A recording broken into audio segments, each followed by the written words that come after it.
BFM Business présente Talent augmenté. Boostez-vous à l'IA avec Salim Nassur. Bienvenue dans Talent augmenté.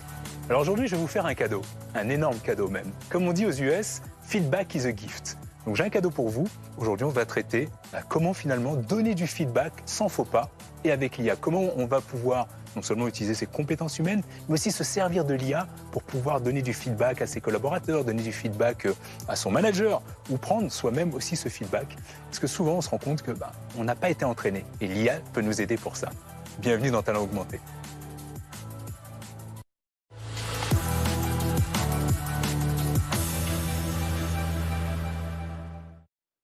Alors le feedback dans une entreprise, c'est la clé d'une entreprise qui réussit, d'une entreprise qui avance, d'une équipe qui sait se parler sans avoir peur de se dire les choses.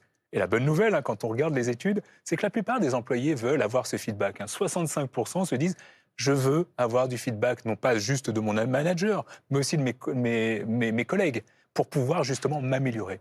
Le problème, c'est qu'on apprend rarement à donner ce feedback et on se rend compte que seulement 36% de ces managers se sentent à l'aise à l'idée de donner ce feedback. Donc comment on fait ?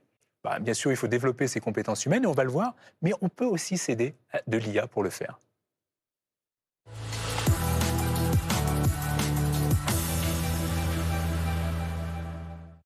Alors le feedback, vous le savez, c'est vraiment quelque chose d'essentiel dans le monde de l'entreprise. C'est comme ça qu'une entreprise avance, s'améliore, et on l'a vu également, finalement, ses collaborateurs, ses employés ont envie d'avoir de feedback et les managers n'ont pas forcément toujours la connaissance de le faire. Donc on se retrouve dans des situations un petit peu comme ça où c'est la confrontation.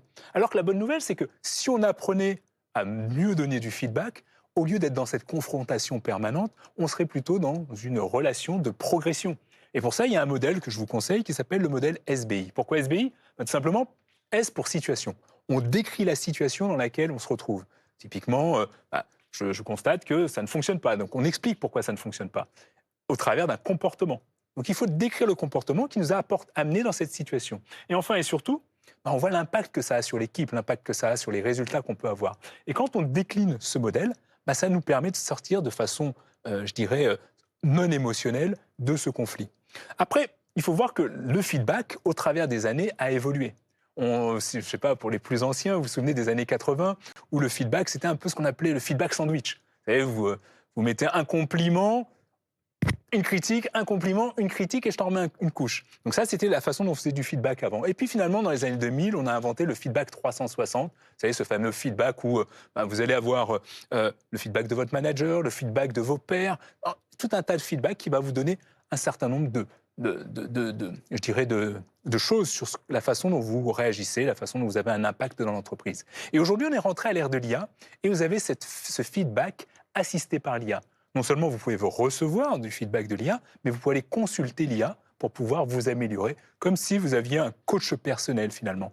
Donc c'est vers ça que l'on tend, et c'est ce qu'on va regarder aujourd'hui au travers d'une démo, mais surtout, dans un premier temps, avec notre invité. Et notre invité, il s'y connaît en feedback, parce qu'aujourd'hui, il n'a pas attendu Talent augmenté pour appeler tous ses collaborateurs des talents. Depuis des années, notre invité appelle ses employés, il ne les appelle pas des employés, il appelle ça des talents. Et ces talents, ils ont appris à faire du feedback ensemble.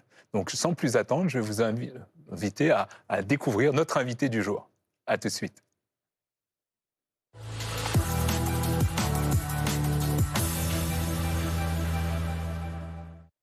Alors, nous avons le plaisir aujourd'hui d'accueillir Benjamin Habitant, qui est le directeur général délégué de Châteauforme. Alors, pour ceux qui ne connaissent pas Châteauforme, je ne vais pas faire de la pub là, mais allez voir, c'est génial.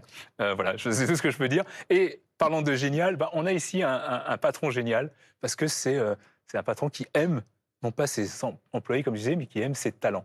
Donc, Benjamin, je vais te laisser te présenter, tu le feras encore mieux que moi. Bonjour Salim, merci. Écoute, Châteauforme, c'est une aventure familiale. Mon père a créé cette entreprise il y a 30 ans et je l'ai rejoint il y a 8 ans et j'en ai pris la direction générale il y a 3 ans à la sortie du Covid. Et aujourd'hui, on sévit dans 7 pays et on est les leaders européens du corporate hospitality, donc de l'hôtellerie spécialisée pour les entreprises, que ce soit dans nos châteaux où on reçoit pour des séminaires ou quand on accompagne les entreprises dans la gestion de leurs bureaux. Et pourquoi ce terme talent alors chez Châteauforme ? Pourquoi il est si important ce terme de talent ? Écoute, mon père, je l'ai dit, on est une entreprise familiale et mon père a toujours géré ses entreprises comme une famille et notre famille comme un business. Et dans cette notion de gérer une entreprise comme une famille, en fait, on est tous dans l'aventure humaine de l'entreprise pour vivre une aventure et essayer de s'enrichir au passage. Et donc, pour faire ça, il nous faut des clients. C'est le meilleur moyen qu'on ait trouvé. Et pour faire des clients heureux, en fait, on n'est pas une entreprise qui est customer-centric, on n'est pas tourné autour du client, puisque notamment dans l'hôtellerie, mais dans beaucoup d'autres domaines, c'est en ayant des collaborateurs heureux, donc des talents heureux, qu'on fait des clients heureux, et c'est les clients heureux qui font les actionnaires heureux. Et donc tout commence par le talent, on appelle ça la roue du bonheur. Bah, justement, alors c'est rigolo parce que tu parles de clients. Et en même temps, tu dis, hein, je crois savoir, que tu dis qu'il n'y a pas de vente chez Château Forme. Donc, comment tu as des clients si Ouais. tu ne fais pas de vente?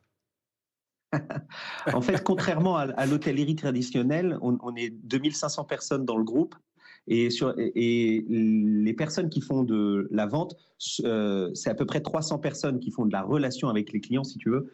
Mais dans tous les espaces où on reçoit les clients, on a enlevé la transaction pour justement créer une relation qui soit complètement différente. Mais dans nos équipes, on va dire, qui sont celles qui font l'acte commercial, ça c'est une toute petite partie de nos équipes, ce qui est très différent du monde de l'hôtellerie. C'est pour ça que je dis que dans nos châteaux, personne n'a jamais rien vendu. Et on a une relation avec le client où on lui donne tout parce qu'on fait le pari de la durée de vie du client et de la répétibilité du fait que le client va revenir. Donc on investit dans la relation avec le client. J'invite souvent à mes équipes à offrir les séminaires. Waouh. Bah, justement, en fait, tu parles souvent par rapport à tes équipes d'autonomie, d'un management, de la confiance. Qu'est-ce que tu as mis en place comme rituel justement pour qu'ils se sentent heureux, comme tu dis, et qu'ils puissent recevoir du feedback, en donner sans animosité? Écoute, la première règle là-dessus, et ça fera peut-être la transition avec le reste de notre conversation, mais c'est que pour que le feedback ne soit pas une attaque, on doit demander est-ce que tu es prêt à te faire un feedback? Est-ce que tu es prêt à recevoir un feedback? Et chez nous, on appelle ça un œil d'or. Quand n'importe quel talent de Château Forme va dans une maison, il va interpeller le couple d'hôtes pour lui demander s'il a une idée, s'il a une vision de quelque chose. Il va lui dire est-ce que tu es prêt à recevoir un œil d'or? Et souvent, parce que ça arrive, la réponse c'est non. Je suis dans le feu de l'action, c'est pas le moment de me faire un feedback parce que je ne suis pas prêt à l'écouter. Alors, Benjamin, j'aime beaucoup cette idée d'œil d'or. Bah, ça me ramène une question automatiquement. Est-ce que toi, tu as déjà reçu un œil d'or d'un de tes clients ou d'un de tes collaborateurs et qui t'aurait profondément impacté, changé ton style de management? Raconte-nous.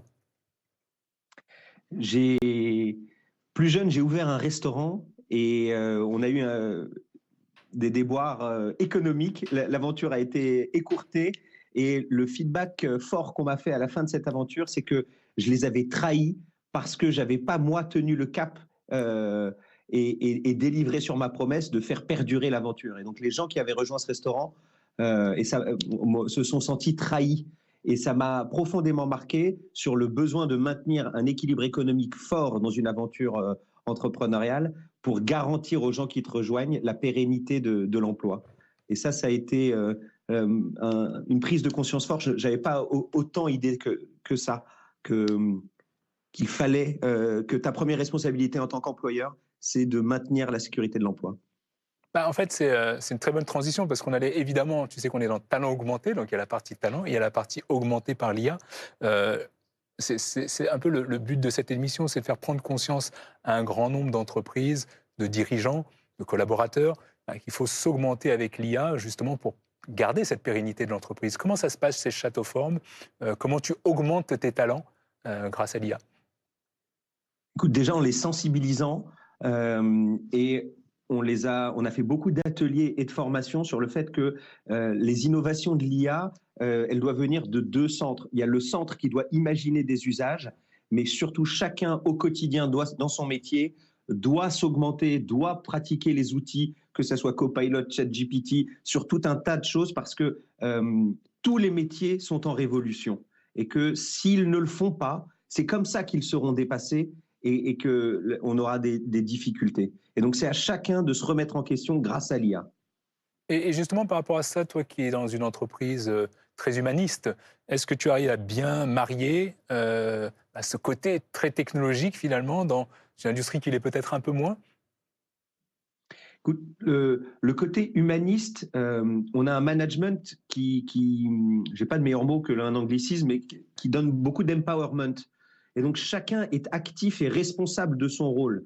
Et je trouve que ça nous permet face à l'IA, j'ai pas un bouquin de procédure pour leur dire voilà comment vous devez utiliser l'IA. C'est à eux de se responsabiliser et de chacun utiliser ces outils pour trouver comment gagner en productivité ou simplement améliorer la qualité de ce qu'on sort. Alors, tu n'as pas un bouquin de procédure, mais je sais que vous utilisez beaucoup ce terme de servant leadership. Ouais. Comment toi-même, avec cette arrivée de l'IA, est-ce que tu te sers toi-même en tant que manager pour augmenter ta pratique de servant leadership, ton style de management? Est-ce que je sais pas, tu te sers d'un copilot pour lui poser des questions? Toi, en Ouais, tant que dirigeant, comment tu t'en sers? j'ai augmenté le temps passé entre chaque meeting pour me préparer à chaque réunion à travers un échange avec l'IA. Donc, je lui raconte ce que je vais faire, j'upload des documents et je me fais poser des questions par l'IA pour mieux me préparer à chaque réunion et ça me rend beaucoup plus performant dans mes questions. C'est quelques minutes d'échange avec la machine au sujet du prochain rendez-vous. Ah, c'est hyper intéressant parce que souvent on n'ose pas soit le faire ou soit le dire. Donc toi, avant chaque meeting, tu as cet échange Chaque avec meeting. l'IA, c'est ça? Ouais. Et s'il fallait donner un conseil à tous les auditeurs qui nous écoutent, hein, et on terminera là-dessus, pour leur dire à ceux qui ont peur de justement avoir cet échange avec la machine, comment toi tu as passé le cap et qu'est-ce que tu leur donnerais comme conseil pour y aller? Moi, j'avais eu peur au moment où j'ai lu l'étude du BCG qui disait que 300 millions d'emplois allaient disparaître à cause de l'IA. Ça, c'était les grands titres. Mais en lisant, j'ai lu que c'était pas tant des catégories de jobs, c'était les entreprises qui l'utiliseraient versus les entreprises qui l'utiliseraient pas. Et donc, je me suis mis à fond dedans. Et là où j'ai personnellement complètement transformé mon usage de l'IA, c'est quand j'ai arrêté de lui écrire et que j'ai commencé à lui parler. Et je trouve que moi qui suis moins structuré dans ma tête et qui ai besoin de raconter beaucoup de mots pour exprimer une idée, l'IA me permet d'être plus synthétique et d'échanger avec elle à la voix, à transformer mon usage de l'IA. Ah oui, alors parce que alors toi, tu es déjà avancé, mais peut-être que les personnes qui nous écoutent n'ont pas compris. C'est hyper important ce que tu dis, c'est que tu n'écris plus aujourd'hui à l'IA, tu lui Non, parles et tu fais du conversationnel la plupart du temps et tu échanges finalement comme avec un collaborateur. C'est ce que tu es en train de nous dire. exactement. Exactement. Et d'ailleurs, j'ai trouvé que c'était plus simple de lui donner un petit nom. Je l'appelle Chat parce que c'est resté comme ça, même si maintenant aujourd'hui j'utilise Copilot. Mais donc je la tutoie, je la rudoie parfois et je lui parle vraiment comme à un assistant ou une assistante. On va rester là-dessus. On essaiera de pas trop rudoyer nos assistants. Mais en tout cas, merci pour justement ce feedback que tu nous donnes sur ta façon de faire et d'utiliser l'IA pour toi comme pour tes talents. Encore une fois, merci de nous avoir accordé ce temps, Benjamin. Et on se revoit très prochainement. En tout cas, à très bientôt sur Talent Augmenté et ailleurs.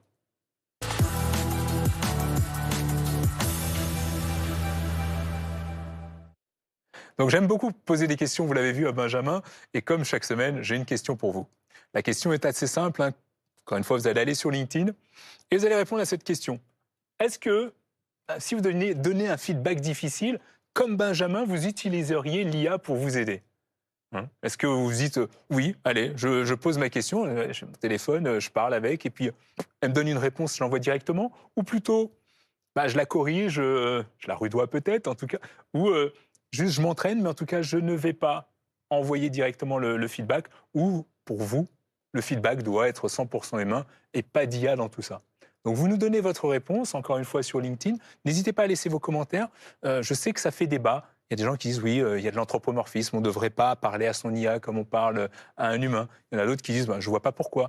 On a tendance qu'on voit aujourd'hui, c'est que de plus en plus, et on l'a vu dans le cas de Benjamin, donc de Châteauforme, même des dirigeants aujourd'hui utilisent l'IA pour pouvoir s'en servir en sparring partner avant des réunions, avant d'aller donner du feedback à quelqu'un. Dites-nous ce que vous en pensez sur LinkedIn. À très vite.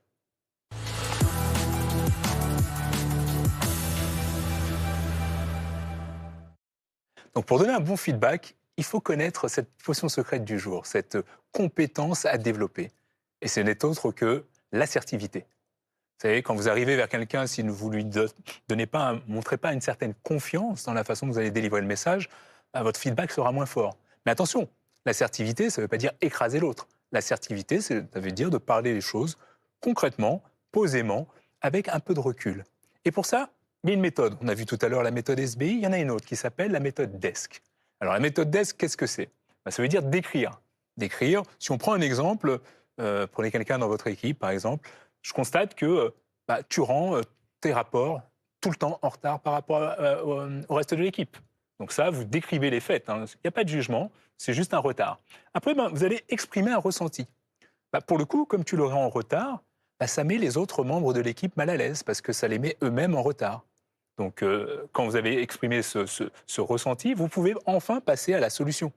Que dirais-tu du fait de, potentiellement, les rendre plutôt, qu'est-ce que je peux faire, moi, pour t'aider à ne pas être en retard et ne pas avoir ce ressenti du reste de l'équipe. Et finalement, conclure de façon positive, comme on a trouvé une solution ensemble, se mettre d'accord pour pouvoir justement aller vers cette résolution de problème. En utilisant cette méthode DESC, on peut effectivement améliorer son feedback. Donc quelque part, peut-être que vous allez vous dire, SBI, DESC, c'est un petit peu pareil. C'est la première chose que je me suis dit quand j'apprenais ça en tant que manager. En réalité, le SBI, c'est quelque chose qui est assez rapide. Vous savez, donc, vous avez un événement qui se passe, vous faites un constat très rapide et vous allez directement à chaud. Alors que le DESC, c'est quelque chose qui va être beaucoup plus émotionnel. Vous allez prendre plus de structure, vous avez plus de temps, prendre de temps pour le faire et vous n'allez pas le faire à la volée. Comme le disait tout à l'heure Benjamin, peut-être qu'à un moment, ce n'est pas le bon moment d'apporter ce feedback. Donc vous allez attendre le bon moment pour vous, comme à la personne que vous allez donner du feedback, et là, vous allez pouvoir employer DESC. Donc je vais vous montrer des exemples, notamment avec l'IA. Comment, avec l'IA, vous pouvez vous servir de ces modèles pour apporter un meilleur feedback.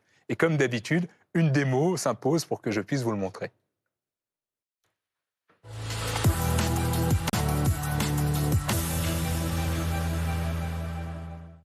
Alors là, regardez bien parce que ça va être super intéressant. On va regarder ensemble dans cette démo comment l'IA peut vous aider à faire un meilleur feedback. Non pas le faire à votre place, mais vous donner quelques tips pour pouvoir le faire. Donc là, ce qu'on voit dans cette vidéo, c'est véritablement, ce que j'ai fait, c'est que je suis allé sur ChatGPT et je lui ai posé la question de savoir déjà ce qu'il savait de ce livre, Radical Candor, parce que c'est un livre que je connais, qui donne un bon nombre de précisions sur comment donner du feedback.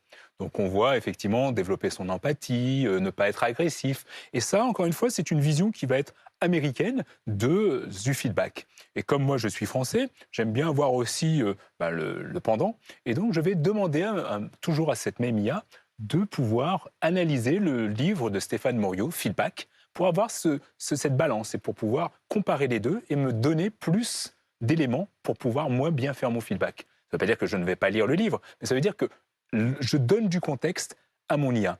Pourquoi je lui donne du contexte ? Parce que là, ce que je fais, c'est que je charge dans la machine des copies d'écran que j'ai faites parce que j'ai vu un message sur Internet du CEO, donc du DG d'une entreprise qui s'appelle Fiverr, qui est une entreprise américaine. Donc, je demande à mon IA, dans un premier temps, de la traduire. Donc, il me traduit ce texte. Et dans ce texte, qu'est-ce que l'on voit ? On voit que le CEO a envoyé une note à l'ensemble de ses collaborateurs pour leur dire une chose assez brutale, et très brutale même, c'est que l'IA arrive pour prendre votre job. Bonjour l'ambiance. Mais il dit, il va prendre aussi le mien. Donc moi, je me dis, c'est un message qui est intéressant, mais peut-être un peu trop brutal à envoyer à mes collaborateurs. Donc il faut être dans cette démarche de formation. Et pour être dans cette démarche de formation, il faut le faire avec un feedback qui soit beaucoup plus rond, beaucoup plus positif. Donc ce que je fais, j'utilise l'IA, dans ce cas présent, pour justement prendre la synthèse de ce qu'a dit ce CEO et essayer d'avoir à peu près le même discours, mais avec moins de force, en tout cas d'être un peu moins brutal. Et donc je lui demande d'être mon expert en coaching, en feedback, et de me permettre d'avoir ce même discours, notamment par rapport à un collaborateur de l'entreprise qui ne souhaite pas utiliser l'IA qu'on a mis en place, Copilot en l'occurrence, et qui lui est un peu réfractaire. Et donc que fait l'IA ? Vous voyez, il prend ce qu'il a pu apprendre dans Radical Candor, dans le livre de Stéphane Morio, et il va m'aider à construire une réponse qui va être adaptée à ce collaborateur qui est, lui, réfractaire. Et donc, en comprenant son scepticisme, en lui expliquant que ça peut être une menace, non seulement pour lui, mais pour l'entreprise de ne pas s'y mettre. Et quelque part, on voit que grâce à ça, je vais pouvoir, non pas encore une fois, envoyer l'IA à ma place pour parler à ce collaborateur, mais au contraire, m'aider à le faire. Et on l'a vu dans la potion secrète, effectivement, la méthode DESC nous permet également d'améliorer encore ce feedback. Et quand vous mettez juste DESC dans votre IA, lui va comprendre et va vous permettre justement de décrire les faits de façon objective, d'exprimer les sentiments qui sont ressentis, un peu comme on l'a appris. Et là, ça vous donne toute la procédure, en tout cas la façon de faire, au cas où vous ne le sauriez pas ou vous l'auriez oublié. Ça vous permet d'être beaucoup plus efficace dans votre feedback grâce à l'IA, encore une fois. Donc on voit bien qu'ici, ce n'est pas faire à votre place, c'est vous aider à être meilleur pour donner un feedback avec l'IA et avec beaucoup plus de succès.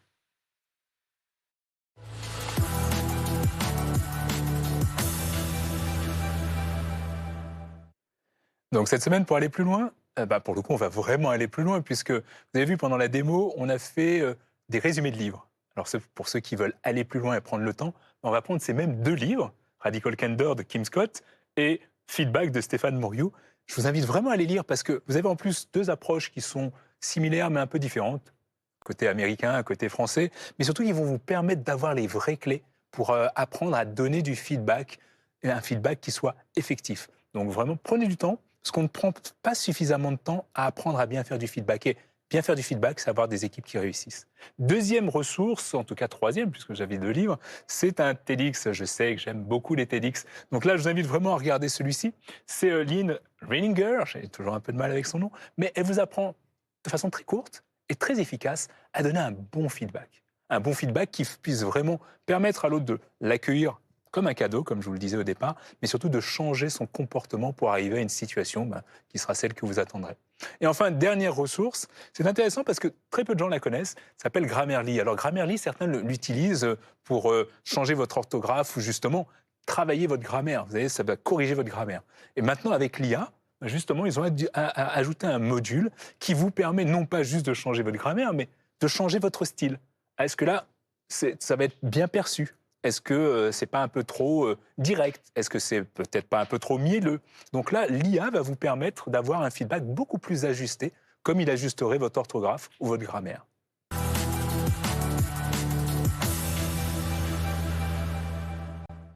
Allez, maintenant qu'on a appris à faire du feedback, ça va être à votre tour de donner du feedback. Et ce qui est hyper important pour nous et pour toute l'équipe qui travaille pour vous chaque semaine sur cette émission, c'est d'avoir votre feedback. Donc le challenge de cette semaine, c'est rien d'autre que nous donner votre retour. Qu'est-ce que vous pensez de l'émission? Qu'est-ce que vous aimez? Ce que vous ne aimez pas? Qu'est-ce que vous aimeriez voir comme thème abordé? De nouveaux invités? Bref, donnez-nous tout ce feedback. Alors, vous avez appris à faire du feedback, ne nous rentrez pas forcément dedans, quoique si ça vous fait plaisir, mais je sais que vous serez bienveillant. Donnez-nous ce feedback. Talent augmenté challenge, feedback 24 heures. Vous avez 24 heures pour nous donner votre feedback et on lira tous les commentaires. Et bien sûr, cette émission, c'est la vôtre. Donc, on fera évoluer cette émission en fonction des feedbacks que vous voudrez bien nous donner en tant que cadeau. Merci encore par avance.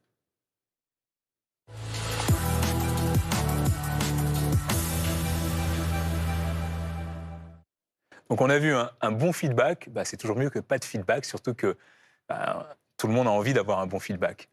Par contre, pour faire un bon feedback, il faut le faire avec assertivité, il faut le faire avec clarté.